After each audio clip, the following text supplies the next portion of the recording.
Hello friends, मैं Ashok Kumar natural science corner में आपका एक बार फिर स्वागत करता हूं और इस बार हाजिर हूं हेटरोट्रॉफिक न्यूट्रिशन पर लेक्चर लेकर। पिछले वीडियो में हमने डिस्कस किया था ऑटोट्रॉफिक न्यूट्रिशन के बारे में कि आखिर ऑटोट्रॉफिक न्यूट्रिशन क्या होता है, कितने तरह का होता है और कौन कौन से ऐसे ऑर्गेनिज्म हैं जो ऑटोट्रॉफिक न्यूट्रिशन को परफॉर्म करते हैं। तो अगर आपने हमारा पिछला वीडियो नहीं देखा है तो इसके डिस्क्रिप्शन बॉक्स में लिंक दिया हुआ है, वहां जाकर आप उस वीडियो को देख सकते हैं और उसके बाद इस वीडियो को आप देखेंगे तो पूरा का पूरा सीन आपको क्लियर हो जाएगा। अगर आप हमारे चैनल पर नए हैं तो चैनल को सब्सक्राइब जरूर करें। साथ ही साथ अगर हमारा वीडियो आपको पसंद आता हो तो वीडियो को लाइक जरूर करें और ज्यादा से ज्यादा लोगों को शेयर कर सकें ताकि वो इसका फायदा उठा सके। आइए बिना देर किए हुए शुरू करते हैं हेटरोट्रॉफिक न्यूट्रिशन, या आखिर ये न्यूट्रिशन क्या है और कौन कौन से ऐसे जीव हैं जो इस तरह के न्यूट्रिशन को परफॉर्म करते हैं, या फिर इस न्यूट्रिशन की क्या खासियत है।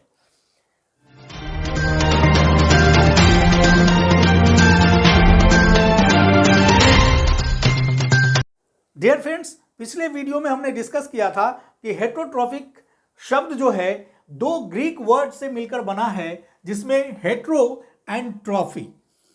तो हेट्रो का मतलब होता है अदर और ट्रॉफी का मतलब होता है फीड या नरिशमेंट, यानी वैसा न्यूट्रिशन जिस न्यूट्रिशन के अंदर कोई जीव अपने भोजन के लिए किसी दूसरे जीव पर निर्भर करता है या निर्भर होता है, वैसे न्यूट्रिशन को हेटरोट्रॉफिक न्यूट्रिशन के नाम से जाना जाता है। अगर इसके डेफिनेशन की बात करें तो आप लिख सकते हैं mode of nutrition in which an organism obtain their food from other plants, animals और dead and decaying materials to survive is known as heterotrophic nutrition. मतलब यह हुआ कि वैसा न्यूट्रिशन का तरीका जिसमें कोई भी जीव अपना भोजन या तो पौधे से या फिर किसी दूसरे जंतु से या फिर सड़े गले पदार्थों से प्राप्त करते हैं ताकि वो जिंदा रह सके, वैसे न्यूट्रिशन को हेटरोट्रॉफिक न्यूट्रिशन के नाम से जाना जाता है। अगर बात करें एग्जांपल्स की तो जितने भी एनिमल्स हैं, चाहे वो ह्यूमन बीइंग्स हो या फिर कुत्ता, बिल्ली, गाय, भैंस, जो कोई भी एनिमल्स हैं, वो सारे के सारे एनिमल्स क्या करते हैं, हेटरोट्रॉफिक न्यूट्रिशन को परफॉर्म करते हैं, यानी वो हेटरोट्रॉफ्स हैं। दूसरी बात करें सर्टेन टाइप्स ऑफ फंगी, यानी कुछ ऐसे फंगी हैं, जैसे कि मशरूम की बात करें। मशरूम आप देखते हैं नॉर्मली लोग वेजिटेबल के तौर पे भी इस्तेमाल करते हैं और प्रोटीन का बड़ा ही रिच सोर्स है। तो फंगी होते हैं मशरूम, वो क्या होते हैं, सैप्रोफिटिक होते हैं, यानी हेटरोट्रॉफिक न्यूट्रिशन को परफॉर्म करते हैं। उसके अलावा नॉन फोटोसिंथेसाइजिंग प्लांट्स, जिसमें पीचर प्लांट्स है, यानी जिनको इंसेक्टिवोरस प्लांट्स कहते हैं, वो प्लांट्स भी हेटरोट्रॉफिक न्यूट्रिशन को परफॉर्म करते हैं। ठीक है, अब बात कर लेते हैं कि हेटरोट्रॉफिक न्यूट्रिशन के टाइप कितने हैं। आई होप आपको यह समझ में आ गया होगा कि हेटरोट्रॉफिक न्यूट्रिशन क्या है। हेटरोट्रॉफिक न्यूट्रिशन को सिंपली आप इतना कह सकते हैं कि वैसा न्यूट्रिशन या वैसा पोषण जिसमें कोई जीव अपने भोजन के लिए किसी दूसरे जीव पर निर्भर करता है। वो जीव प्लांट भी हो सकता है, वो जीव एनिमल भी हो सकता है, वो कोई सड़ा गला पदार्थ या कोई मरा हुआ ऑर्गेनिज्म भी हो सकता है जिससे वो अपना भोजन प्राप्त करता है। राइट, अब बात कर लें कि हेटरोट्रॉफिक न्यूट्रिशन कितने तरह का हो सकता है, या बहुत सारे ऐसे ऑर्गेनिज्म हैं जो हेटरोट्रॉफिक में भी अलग अलग तरीके अपनाते हैं अपने न्यूट्रिशन के लिए। तो वो कौन कौन से तरीके हैं, एक बार उस पर नजर डाल लेते हैं। तो उसके आधार पर आप देख सकते हैं कि 4 तरह के हेटरोट्रॉफिक न्यूट्रिशन हो सकते हैं। पहला, जिसको कहते हैं होलोजोइक न्यूट्रिशन। दूसरा टाइप होता है हेटरोट्रॉफ में saprophytic nutrition. Third, parasitic nutrition and fourth, symbiotic nutrition. यानी ये 4 अलग अलग तरह के हेटरोट्रॉफिक न्यूट्रिशन होते हैं जो अलग अलग तरह के जीव परफॉर्म करते हैं ताकि वो सरवाइव कर सके या अपने जीवन की बाकी क्रियाओं को परफॉर्म कर सके ताकि वो धरती पर बने रहें। राइट, अब आइए देख लेते हैं कि हेटरोट्रॉफिक न्यूट्रिशन के में होलोजोइक न्यूट्रिशन आखिर क्या है। जो पहला टाइप है इसका, होलोजोइक भी क्या है, 2 ग्रीक वर्ड से मिलकर बना है। पहला होलो जो शब्द है उसका मतलब होता है होल, का मतलब पूरा का पूरा यानी समूचा अगर हिंदी में कहें तो, और जॉइकोस का मतलब होता है ऑफ एनिमल्स।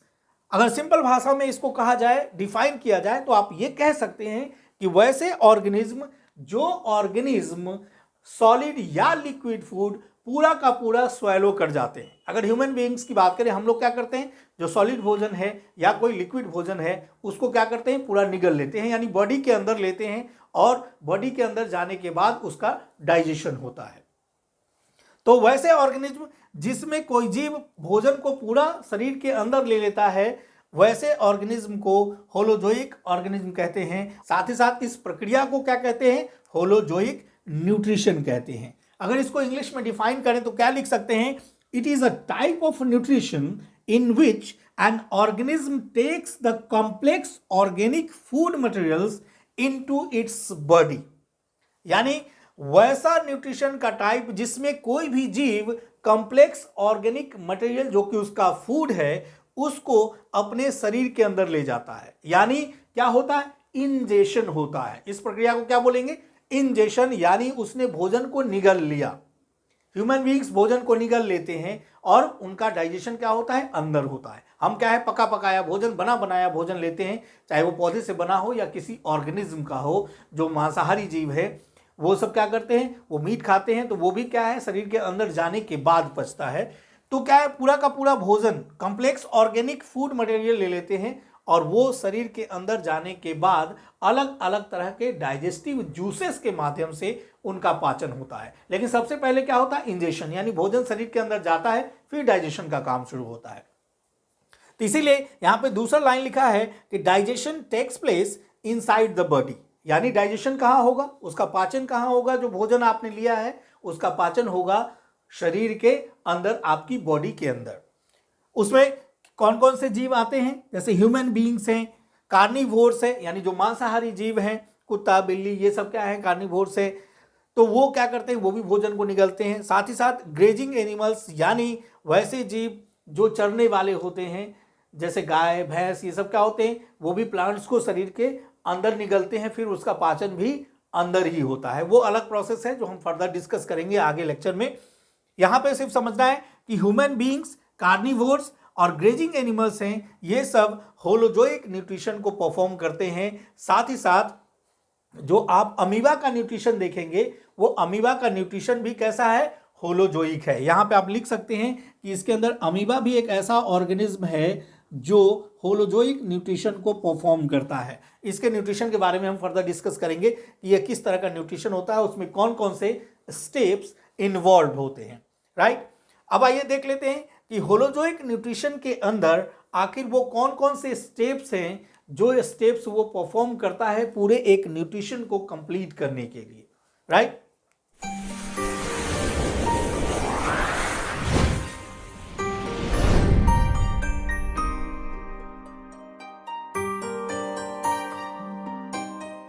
बेसिकली 5 स्टेप्स हैं जो होलोजोइक न्यूट्रिशन के अंदर इन्वॉल्व होते हैं, या फिर यूं कहें कि जो ऑर्गेनिज्म होलोजोइक न्यूट्रिशन को परफॉर्म करते हैं उनके अंदर 5 बेसिक स्टेप्स फॉलो होते हैं ताकि उनका न्यूट्रिशन कंप्लीट हो सके। आखिर वो कौन कौन से स्टेप्स हैं, आइए उस पर एक नज़र डाल लेते हैं। दरअसल इसकी शुरुआत होती है सबसे पहले इंजेशन से। इंजेशन का मतलब होता है भोजन को शरीर के अंदर ले जाना, यानी इनटेक ऑफ फूड।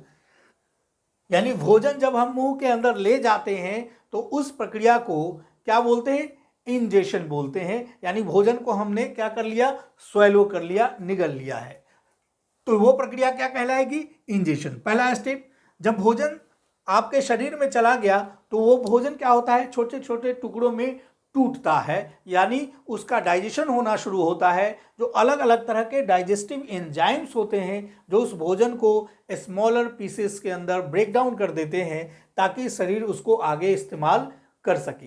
एक बार जब भोजन का पाचन हो जाता है तो उसके बाद उसमें से जो चीज़ें निकलती हैं, न्यूट्रिएंट्स, उसको शरीर क्या करता है, एब्जॉर्ब कर लेता है। यानी पहली प्रक्रिया हुई इंजेशन। इंजेशन के बाद वो भोजन क्या होगा, खाना आपने खाया, उसके बाद उसका पाचन होता है। जब वो भोजन पचा तो उससे क्या निकला, न्यूट्रिएंट्स बाहर निकला, और वो न्यूट्रिएंट्स क्या करेगा, शरीर एब्जॉर्ब कर लेगा। उस एब्जॉर्प्शन में शरीर के अंदर वो क्या हो गया, समाहित हो गया, अब एब्जॉर्प्शन हो गया तो फिर उसका क्या होगा, यूटिलाइजेशन होगा। यानी अब शरीर आपका या फिर सेल क्या करेगा, उस एब्जॉर्ब फूड को यानी जो डाइजेस्टेड फूड है उसको क्या करेगा, वो यूटिलाइज करना शुरू करेगा, ताकि शरीर की जो अलग अलग एक्टिविटीज हैं या अलग अलग लाइफ प्रोसेसेस हैं उसको वो परफॉर्म कर सके। तो यानी यूटिलाइजेशन जहां होना होगा उस यूटिलाइजेशन के प्रोसेस को क्या बोलेंगे, एसिमिलेशन। अब जब फाइनली ये सारा काम हो जाएगा तो इस काम के बाद क्या बचेगा हमारे पास, यानी भोजन हमने खाया, उसका पाचन हुआ, फिर शरीर ने उसको एब्जॉर्ब किया और जो एब्जॉर्ब न्यूट्रिएंट्स हैं फिर उसको यूटिलाइज कर लिया। इन तमाम प्रोसेस में जो भोजन हमने खाया था उस भोजन में जो काम की चीज़ें हैं वो शरीर ने क्या कर लिया, एब्जॉर्ब कर लिया। लेकिन उसके बाद जो कुछ वेस्ट प्रोडक्ट बचता है उसको शरीर से बाहर निकालना पड़ता है। तो निकालने के लिए प्रक्रिया होती है, उस प्रक्रिया को कहते हैं ईजेशन। यानी अब जो अवशिष्ट पदार्थ है, जो वेस्ट प्रोडक्ट है, शरीर उसको क्या करेगा, बाहर निकाल देगा। तब जाके ये पूरा का पूरा होलोजोइक न्यूट्रिशन कंप्लीट होगा। और इसके बारे में हम डिटेल में आगे डिस्कस करेंगे वीडियो के अंदर। लेकिन यहाँ पे सिर्फ इतना समझिए कि होलोजोइक न्यूट्रिशन अगर हो रहा है किसी ऑर्गेनिज्म के अंदर तो वो 5 स्टेप्स को फॉलो करेगा: ingestion, digestion, absorption, assimilation and ईजेशन। इस पांचों के बाद ही पूरा का पूरा होलोजोइक न्यूट्रिशन उसका कंप्लीट होगा। अगर आप चैनल पर नए हैं तो चैनल को सब्सक्राइब जरूर करें। साथ ही साथ अगर हमारा वीडियो आपको पसंद आता हो तो लाइक करना बिल्कुल भी ना भूलें। अब आइए देख लेते हैं हेटरोट्रॉफिक का दूसरा टाइप जो है सैप्रोफिटिक न्यूट्रिशन। यानी कैसा न्यूट्रिशन, वैसा न्यूट्रिशन जिसमें कोई भी ऑर्गेनिज्म किसी सड़े गले चीजों से या मरी हुई चीजों से अपना भोजन प्राप्त करता है, वैसे न्यूट्रिशन को क्या बोलते हैं, सैप्रोफिटिक न्यूट्रिशन बोलते हैं। आपको होलोजोइक न्यूट्रिशन में हमने पहले बताया कि होलोजोइक न्यूट्रिशन के अंदर डाइजेशन जो होगा वो कहाँ होगा, ये बहुत ही इंपॉर्टेंट डिफरेंस है, आप याद रखेंगे। ये डाइजेशन की जो प्रक्रिया हो रही है वो होलोजोइक में बॉडी के अंदर हो रही है। यानी जब भोजन हम लेते हैं तो अंदर जाने के बाद भोजन का पाचन होता है। लेकिन जब बात करेंगे सैप्रोफिटिक न्यूट्रिशन की तो यहाँ पे डाइजेशन जो होगा वो शरीर के बाहर होगा, यानी आउटसाइड दी बॉडी होगा।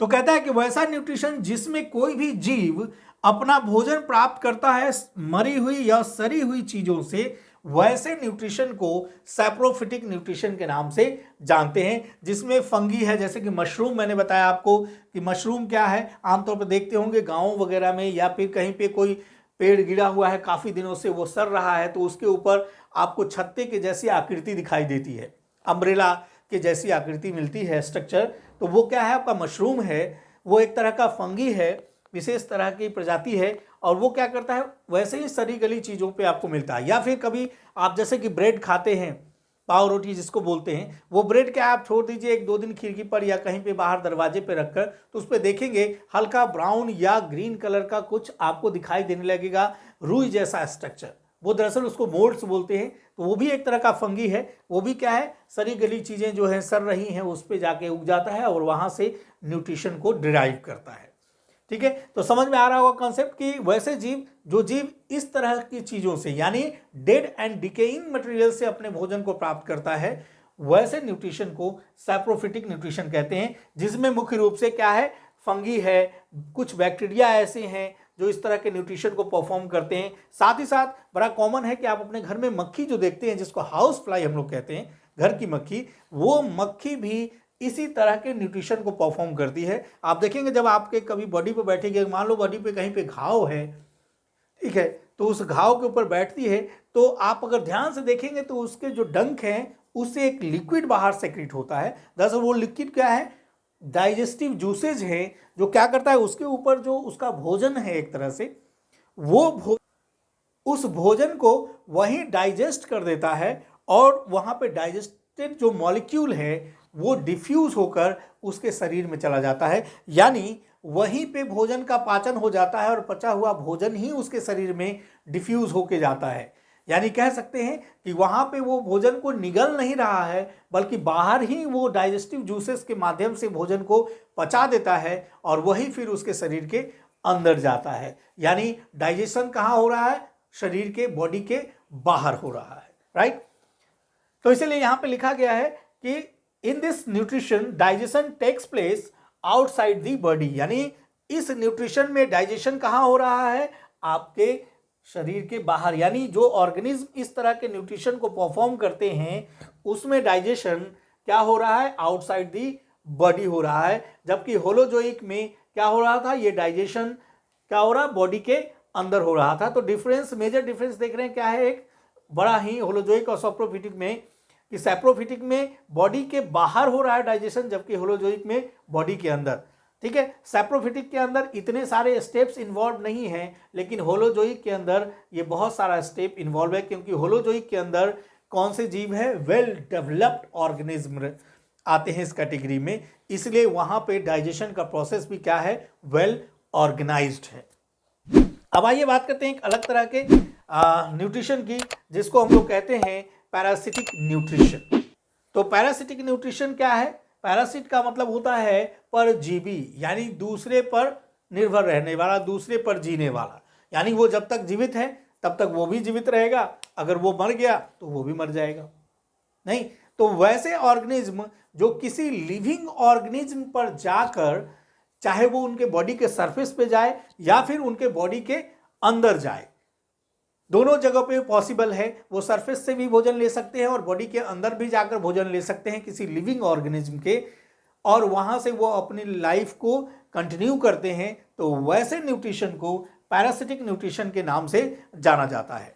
यहां पे लिखा गया है type of nutrition in which the organisms leave on, leave on का मतलब सरफेस ऑफ द बॉडी, नहीं, यानी आपके शरीर की सतह के ऊपर, और इनसाइड द बॉडी यानी शरीर के अंदर, यानी शरीर के ऊपर या शरीर के अंदर जाकर वो भोजन को प्राप्त करता है और वहीं से अपनी लाइफ को कंटिन्यू करता है।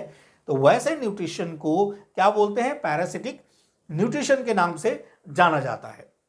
जैसे कॉमन एग्जांपल में देख सकते हैं, बाल में क्या होता है, जिनके बाल बहुत घने हैं, खासकर महिलाओं में ये चीज देखने को मिलती है कि जूं, जिसको हम लोग बोलते हैं जूं, वो जूं क्या है, शरीर में, हमारे शरीर के सरफेस के ऊपर होता है, यानी हमारे सर में होता है, और वहीं पे हमारे ब्लड वेन्स से क्या करता है, वो ब्लड निकालता है, जिससे वो अपने भोजन को डिराइव करता है, वहीं से वो भोजन प्राप्त करता है। फीता कृमि, जिसको टेप वर्म करते हैं, टिक्स है, ये सारे, या फिर बहुत सारे ऐसे प्रोटोजोआ हैं जो हमारे शरीर के अंदर जाते हैं, जैसे मलेरिया है, कालाजार है, इसके प्रोटोजोआ होते हैं जो शरीर के अंदर जाकर वहां पे अपना ग्रोथ करते हैं और हमारे बॉडी के अंदर से क्या करते हैं, वो न्यूट्रिशन लेते हैं। अब यहाँ पे देखेंगे, अगर इन दोनों को कंपेयर करेंगे तो इसमें एक बेसिक आपको डिफरेंस नजर क्या आने वाला है कि आप देख सकते हैं जो सैप्रोफिटिक न्यूट्रिशन है, उसके अंदर कोई जीव अगर न्यूट्रिशन प्राप्त कर रहा है तो वहां पे वो जिससे न्यूट्रिशन ले रहा है उसको कोई नुकसान नहीं हो रहा है।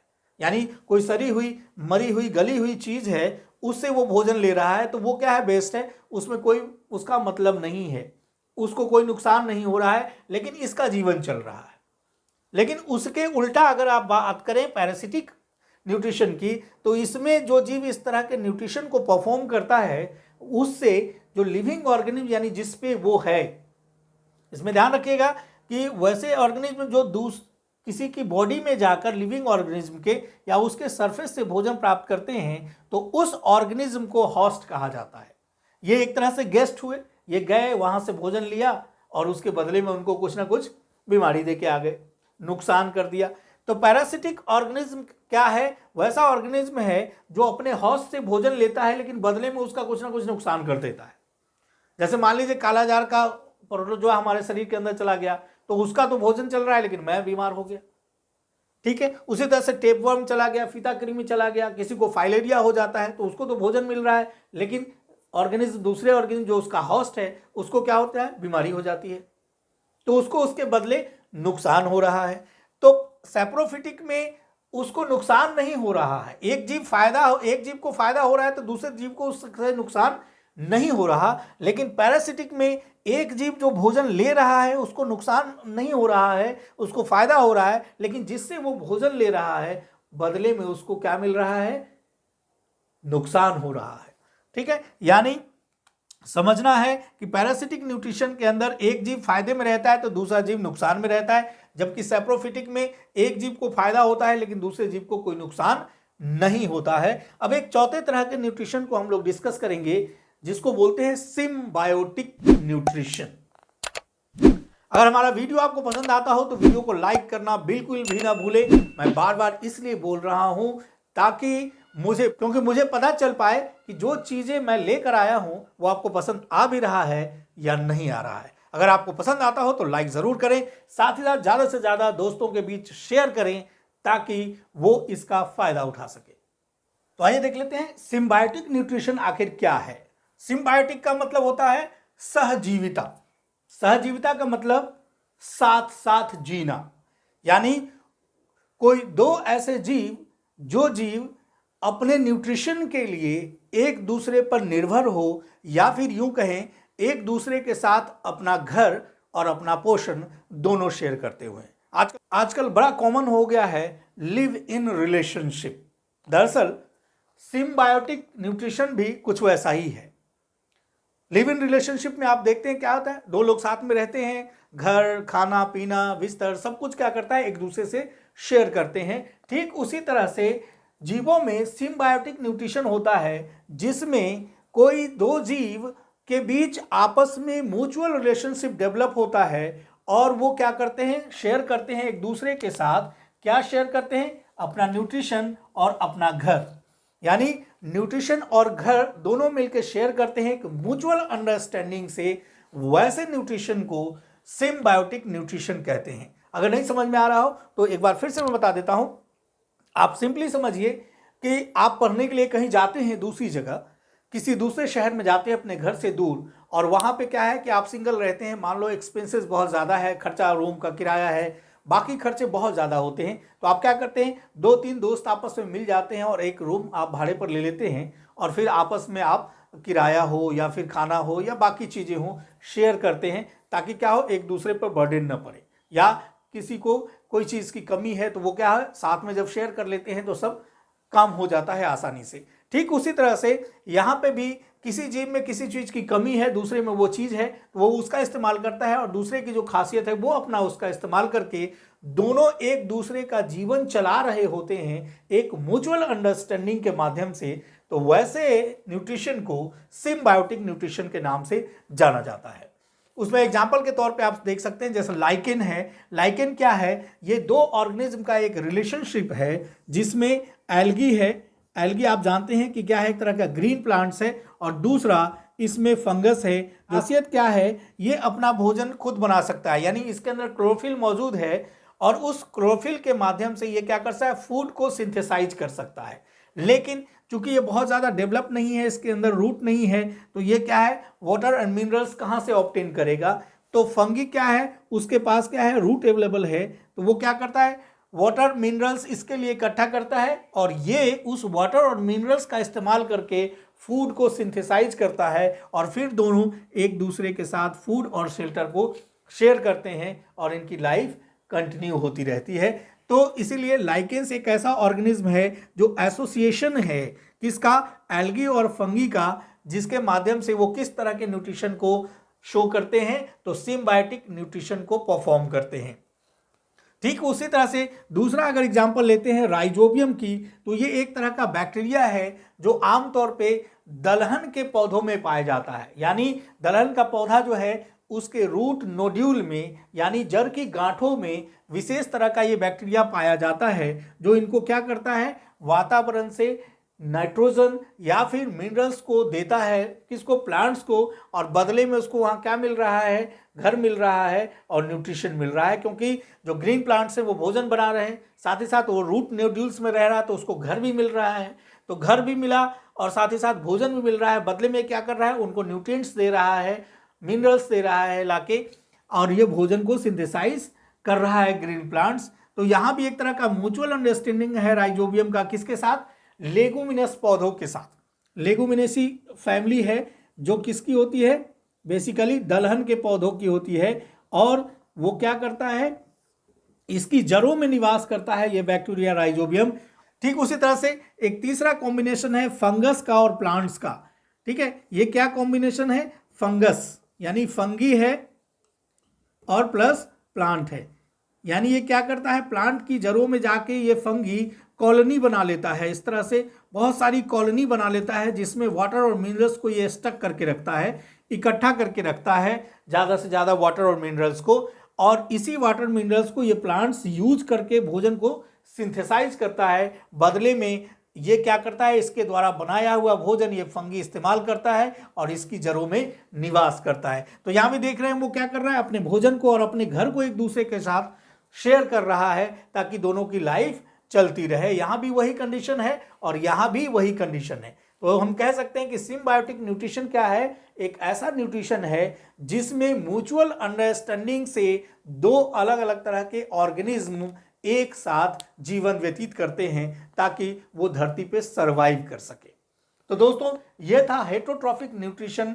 अब अगले क्लास में हम लोग डिस्कस करेंगे कि अमीबा के अंदर न्यूट्रिशन कैसे होता है और कौन कौन से स्टेप्स इन्वॉल्व हैं उसके न्यूट्रिशन को परफॉर्म करने के लिए, क्योंकि अमीबा एक सेल का बना हुआ ऑर्गेनिज्म है, बहुत ही अलग तरह का ऑर्गेनिज्म है, बहुत वेल ऑर्गेनाइज स्ट्रक्चर नहीं है, लेकिन वो न्यूट्रिशन को परफॉर्म करता है। तो वो न्यूट्रिशन कैसा होता है उसके बाद फर्दर हम डिस्कस करेंगे। प्लांट में न्यूट्रिशन कैसे हो रहा है, ह्यूमन बीइंग्स के अंदर न्यूट्रिशन कैसे हो रहा है, इन तमाम चीज़ों को हम लेक्चर बाय लेक्चर उसको डिस्कस करते रहेंगे। आप अगर चैनल पर नए हैं तो चैनल को सब्सक्राइब जरूर करें और हमारा लेक्चर अगर आपको पसंद आता हो तो वीडियो को लाइक करना बिल्कुल भी ना भूलें।